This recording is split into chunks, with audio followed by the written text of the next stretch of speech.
Hey everyone, welcome back to Corporate Decoder, the place where we unravel the secrets that keep CEOs up at night. And today we're looking at Axe Compute Incorporated, or should I say, they were Predictive Oncology Incorporated. It is a name change, a salary bump, and some new stock grants all rolled into one filing. But before we dive into what this all means for the company and its top brass, if you are someone who likes to peek behind the corporate curtain and understand what is really going on, make sure you hit that subscribe button. And hey, we've got a fantastic community over on Discord, all about dissecting these filings together. The link is in the description below, so join us. Alright, so what we have here is a Form 8K, which is basically a report filed when companies have significant events to announce.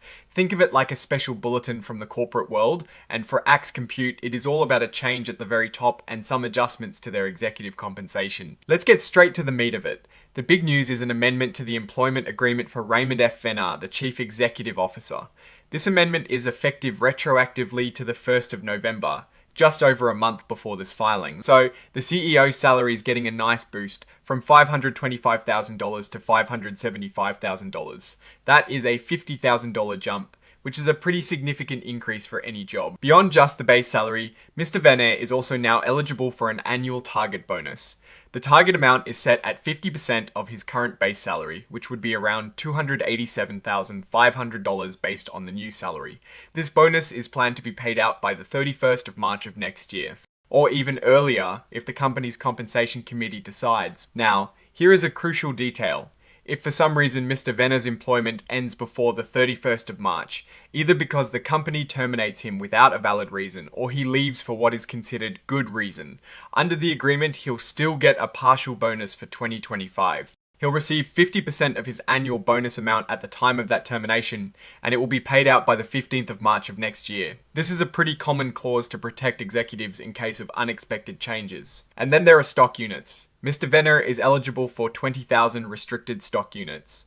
These are essentially promises of future stock ownership. They'll all become his at once, meaning they fully vest on the 1st of January next year, but only if he is still working for the company on that date.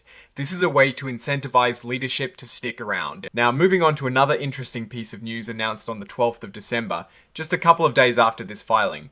The company officially changed its name from Predictive Oncology Incorporated to Axe Compute Incorporated. This name change also came with a new ticker symbol on the Nasdaq stock exchange, which is now AGPU. This kind of name change often signals a shift in the company's strategy or focus, moving away from its previous identity. So the common stock we were watching under its old name is now trading under AGPU on the Nasdaq capital market. This is a pretty straightforward regulatory disclosure letting everyone know about the official changes. And finally, as is standard with these reports, they list out all the attached documents. We have Exhibit 10.1, which is the actual amendment to that employment agreement we were just discussing. And Exhibit 99.1 is the press release announcing the name change. And then we have the signatures. This is usually where a higher up signs off confirming that everything in the report is accurate to the best of their knowledge. In this case, it is Josh Blushay, the Chief Financial Officer, signing off for Axe Compute Incorporated on the 12th of December 2025. So let's put it all together. Axe Compute, formerly Predictive Oncology, is signaling a significant change with this filing. The CEO gets a notable salary increase and bonus potential, along with a grant of restricted stock units. This suggests the company is likely trying to incentivize its top leader and retain him, possibly as they embark on a new strategic direction hinted at by the name change. From a Warren Buffett perspective, we're not seeing peaceable statements here, but rather executive compensation adjustments and a rebranding.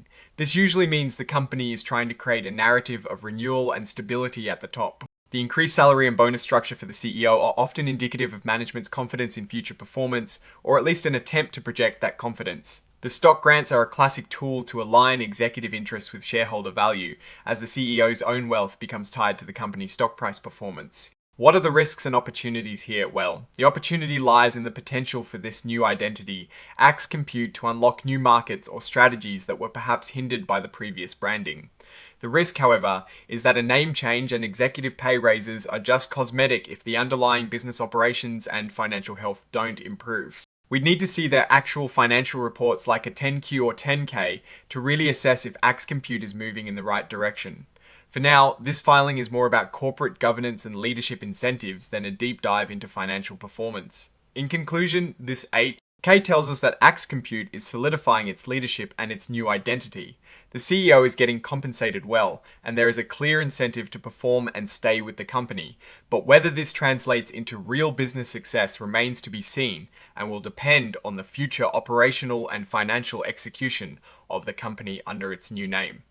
Alright, that is our breakdown of Axe Compute's latest filing. What is your take on these executive compensation changes and the rebranding? Do you think it signals a positive future for the company? Drop your thoughts in the comments below. If this analysis was valuable to you, please hit that like button. It really helps us out and lets us know you want more of this content. And of course, subscribe if you haven't already for more deep dives into corporate filings. Don't forget to check out the Discord link in the description to join the conversation. Thanks for watching, and we'll see you next time on Corporate Decoder.